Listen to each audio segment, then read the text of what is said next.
ॐ ॐ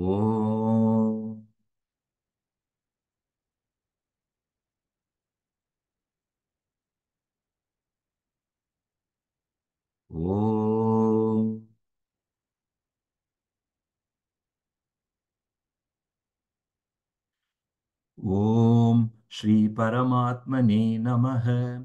अथ सप्तदशोऽध्यायः। श्रद्धात्रयविभागयोगः। अर्जुन उवाच ये शास्त्रविधिमुत्सृज्य यजन्ते श्रद्धयान्विताः तेषां निष्ठा तु का कृष्ण सत्त्वमाहो रजस्तमः।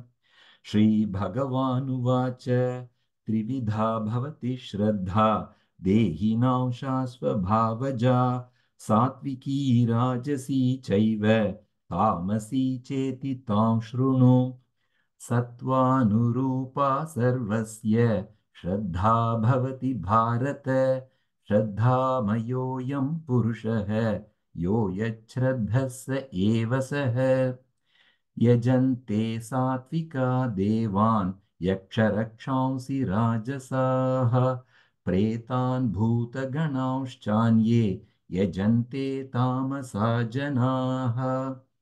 अशास्त्रविहितं अशास्त्रविहितं घोरं तप्यन्ते ये तपो जनाः दम्भाहङ्कारसंयुक्ताः कामरागबलान्विताः कर्षयन्तः शरीरस्थं भूतग्राममचेतसः मां चैवान्तः शरीरस्थं तान् विद्यासुरनिश्चयान्।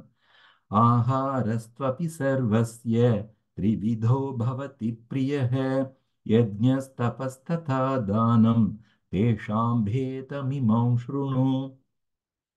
आयुस्सत्त्वबलारोग्यसुखप्रीतिविवर्धनाः रस्या स्निग्धा स्थिरा हृद्या आहारा सात्विकप्रियाः कट्वं ललवणात्युष्णतीक्ष्णरूक्षविदाहिनः आहारा राजसस्येष्टाः दुःखशोकामयप्रदाः यातयामङ्गतरसं भूति पूतिपर्युषितं च यत् उच्छिष्टमपि चामेध्यं भोजनं तामसप्रियम् अफलाकाङ्क्षिभिर्यज्ञः विधिदृष्टो य युज्यते यष्टव्यमेवेति मनः समाधाय स सात्विकः अभिसन्धाय तु फलं दम्भार्थमपि चैव यत् युज्यते भरतश्रेष्ठ तं यज्ञो विद्धि राजसम्।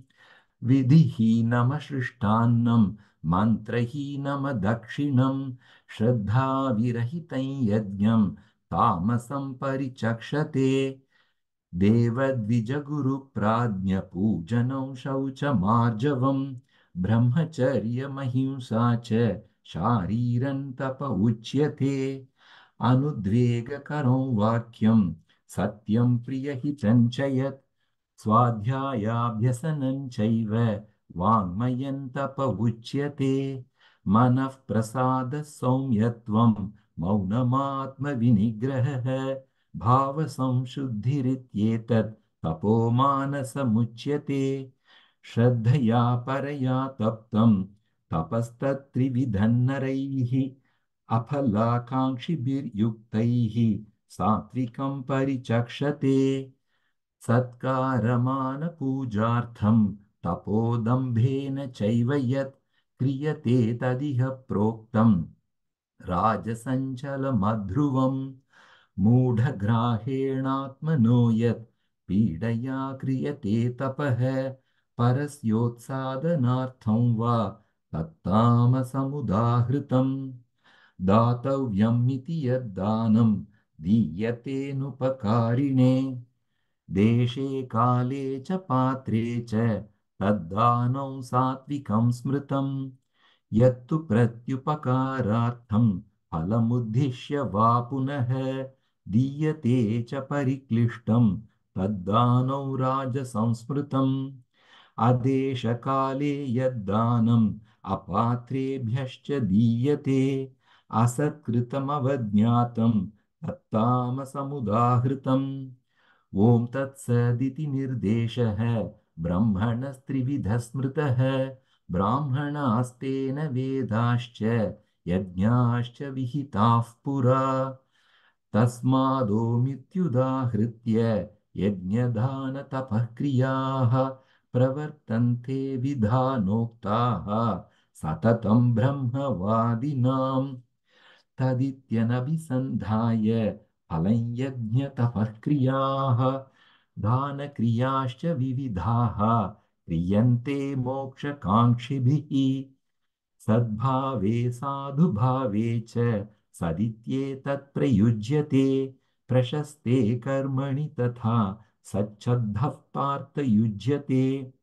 यज्ञे तपसि दाने च स्थितिः सदिति चोच्यते कर्म चैव तदर्थीयं स्थितित्येवाभिधीयते अश्रद्धया हुतं दत्तं तपस्तप्तं कृतं च यत् असदित्युच्यते पार्थ न च तत्प्रेत्य नो इह ॐ तत्सत् इति श्रीमद्भगवद्गीतासु उपनिषत्सु ब्रह्मविद्यायां योगशास्त्रे श्रीकृष्णार्जुनसंवादे श्रद्धात्रयविभागयोगो नाम सप्तदशोऽध्यायः अथाष्टादशोऽध्यायः मोक्षसंन्यासयोगः।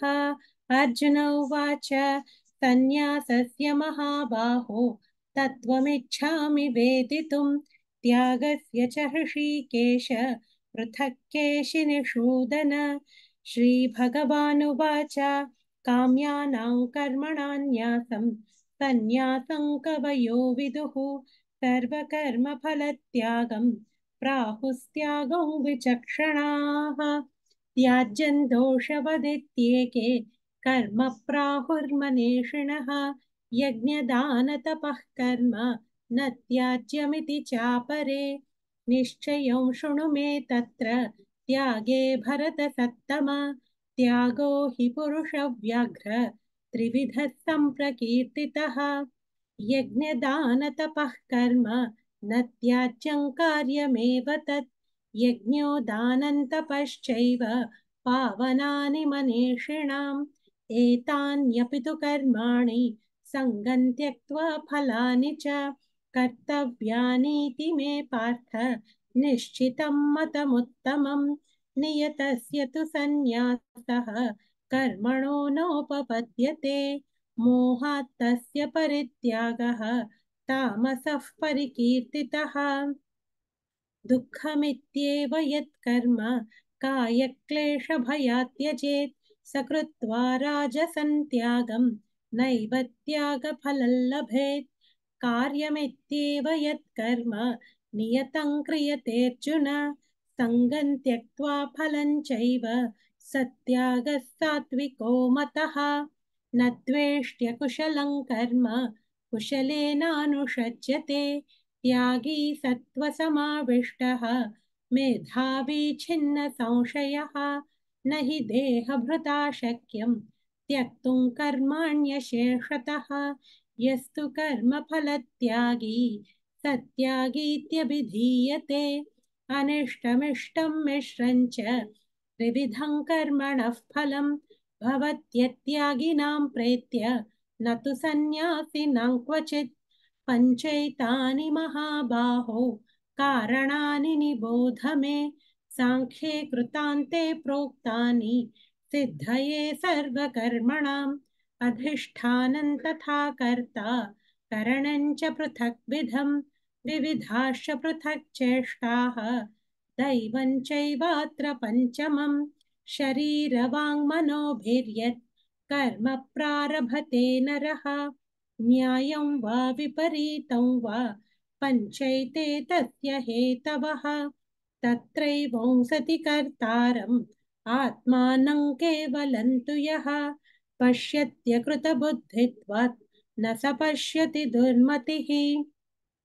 यस्य नाहङ्कृतो भावः बुद्धिर्यस्य न लिप्यते हत्वापि स इमान् लोकान् न हन्ति न निबध्यते।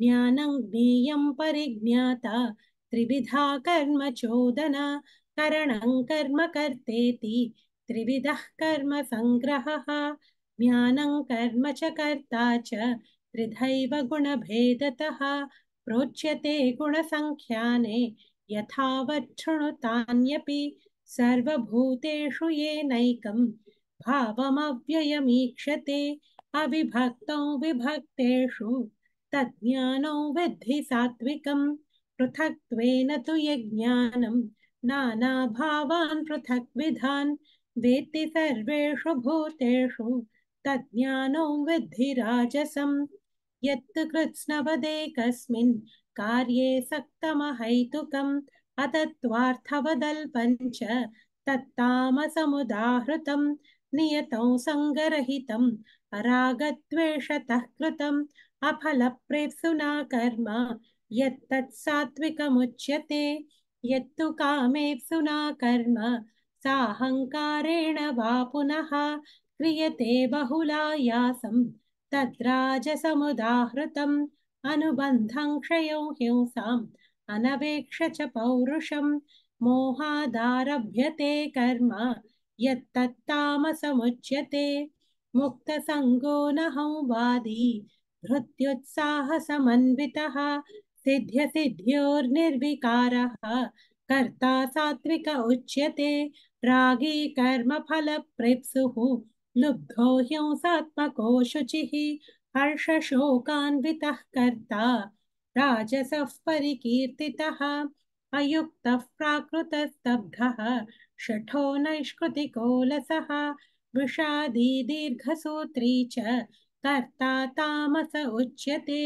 बुद्धिर्भेदं धृतेश्चैव गुणतस्त्रिविधं शृणु प्रोच्यमानमशेषेण पृथक्त्वेन धनञ्जय प्रवृत्तिं च निवृत्तिं च कार्याकार्ये भयाभये बन्धं मोक्षं च या वेत्ति बुद्धिः सा पार्थ सात्विकी यया धर्ममधर्मं च कार्यं चाकार्यमेव च अयथावत् प्रजानाति बुद्धिः सा पार्थ राजसी अधर्मं धर्ममिति या मन्यते तमसावृता सर्वार्थान् विपरीतांश्च बुद्धिः सा पार्थ तामसी धृत्या यया धारयते मनः प्राणेन्द्रियक्रियाः योगेनाव्यभिचारिण्या धृतिः सा पार्थ सात्विकी यया तु धर्मकामार्थान्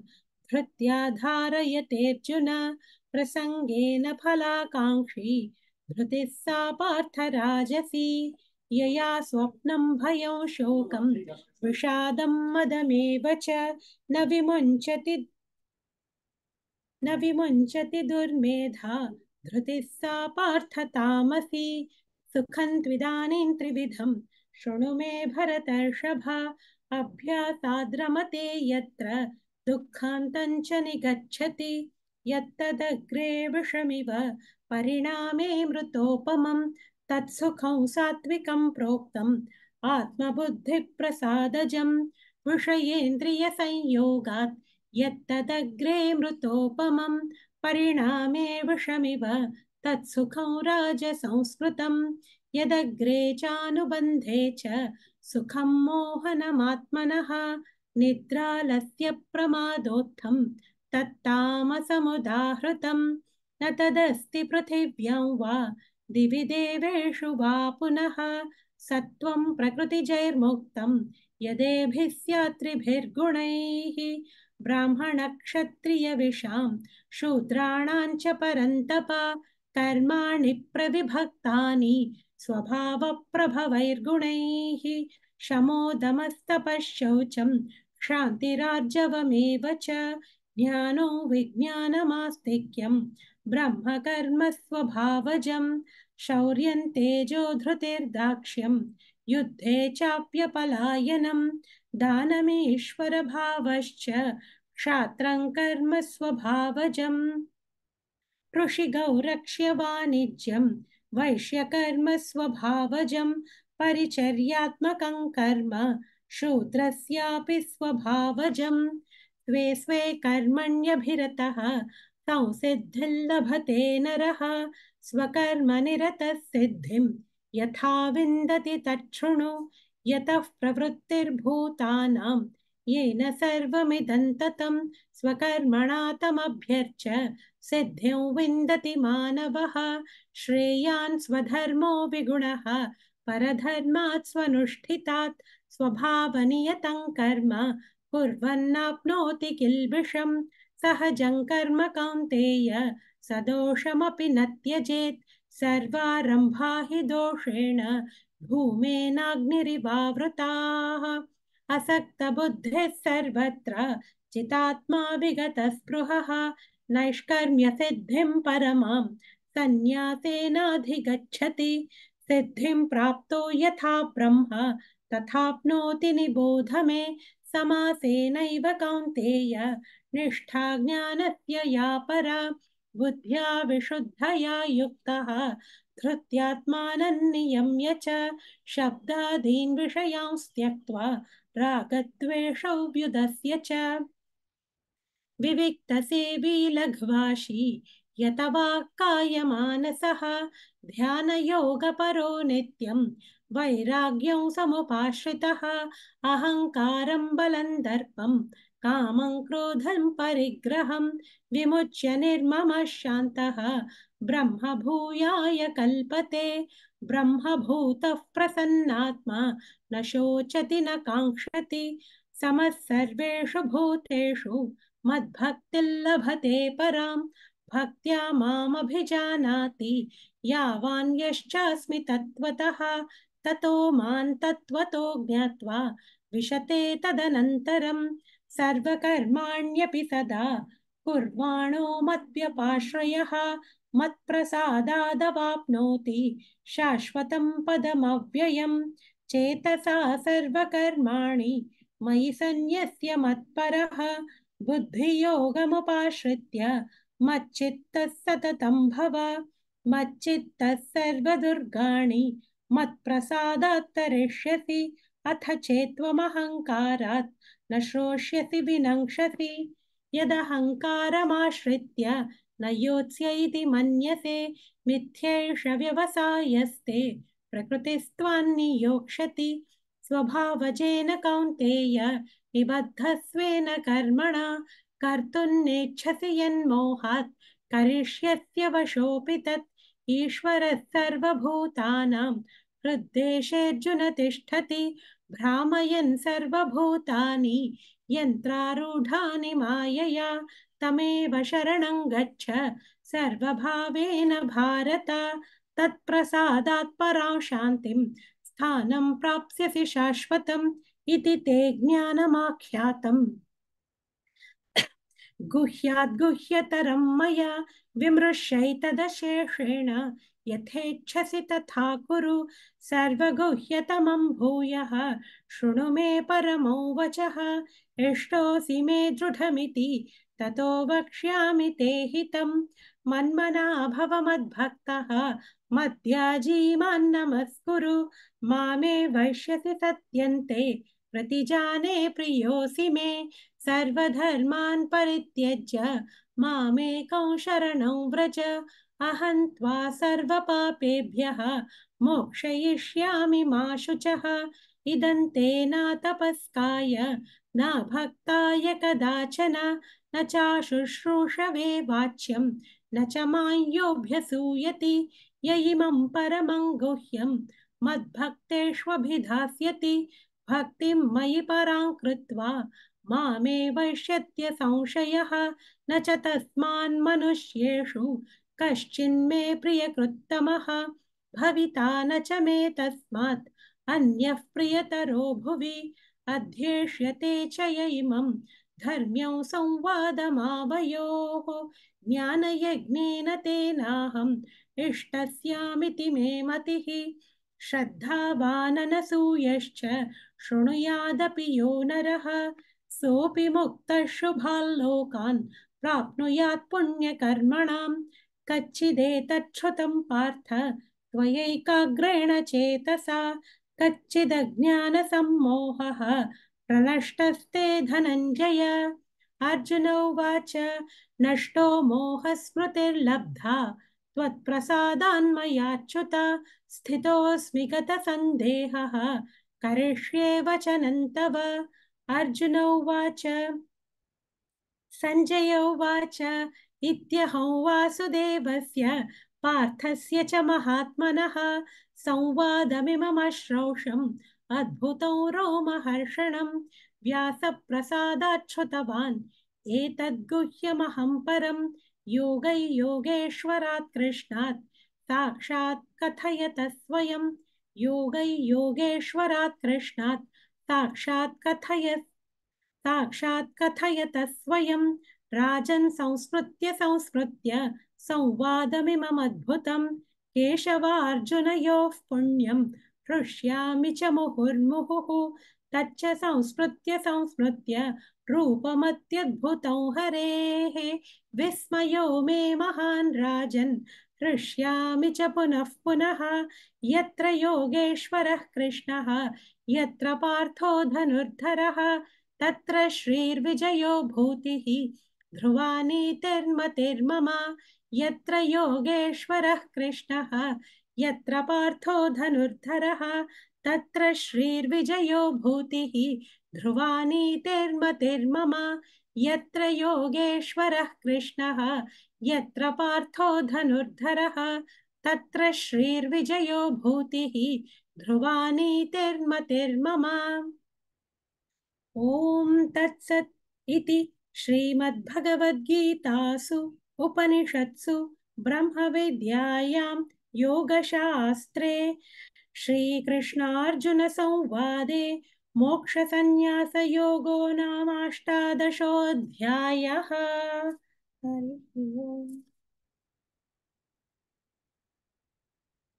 अथ गीतामाहात्म्यम् गीताशास्त्रमिदं पुण्यं यः पठेत् प्रयतः पुमान् विष्णोः पदमवाप्नोति भयशोकादिवर्जितः गीताध्ययनशीलस्य प्राणायामपरस्य च नैव सन्ति हि पापानि पूर्वजन्मकृतानि च मलनिर्मोचनं पुंसां जलस्नानं दिने दिने सकृद्गीताम्भसि स्नानं संसारमलनाशनं गीतासु गीता कर्तव्या किमन्यः शास्त्रविस्तरैः या स्वयं पद्मनाभस्य मुखपद्माद्विनिसृता भारतामृतसर्वस्वं विष्णोर्वक्त्राद्विनिसृतं गीता गङ्गोदकं पीत्वा पुनर्जन्म न विद्यते सर्वोपनिषदो गावः दुग्धा गोपालनन्दनः पार्थो वत्सः सुधीर्भोक्ता दुग्धं गीतामृतं महत् एकं शास्त्रं देवकी पुत्रगीतम् एको देवो देवकी पुत्र एव एको मन्त्रस्तस्य नामानि यानि कर्माप्येकं तस्य देवस्य सेवा। ॐ तत्सत्। हरिः ओम् श्रीगुरुभ्यो नमः। हरिः ओम् श्रीकृष्णार्पणमस्तु।